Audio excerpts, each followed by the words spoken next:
Dik li kellha tkun elezzjoni għat-tmexxija tal-Moviment Żgħażagħ Partit Nazzjonalista jidher li mhux se tkun elezzjoni xejn u għanjusu informati li grupp sieħ ta' żgħażagħ ġodda irtiraw mit-telieqa wara li kienu bdew jikkampanjaw fuq il-midja soċjali. Jidher li dan il-grupp ta' żgħażagħ sab jalaqlu l-bib f'wiċċu lis-Segretarju Ġenerali tal-Partit Nazzjonalista Michael Piccinino.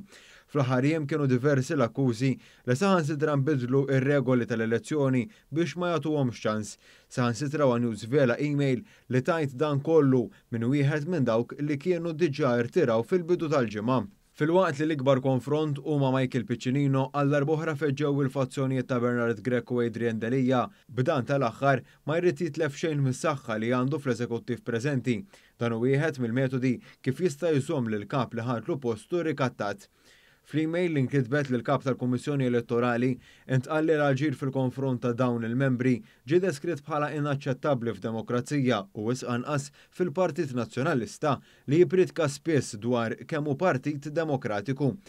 Li din l-irtirata turi li Grek qed ikompli jitlef il-kontroll jiġdu il-fatt fost dawk li kellhom jirtiraw kien hemm persuni li l-kap nazzjonalista innifsu għażilhom biex jitkellmu f'attivitajiet tal-partit biex jagħtihom imbottatura.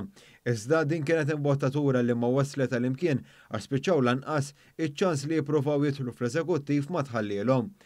Dawn iż-żgħażagħ tal-fazzjoni tal-kap nazzjonalista li riedu l-block vote kienu ħadu ritratt mal-magħduma fuq il-midja soċjali qalu żmien il-bidla wasal.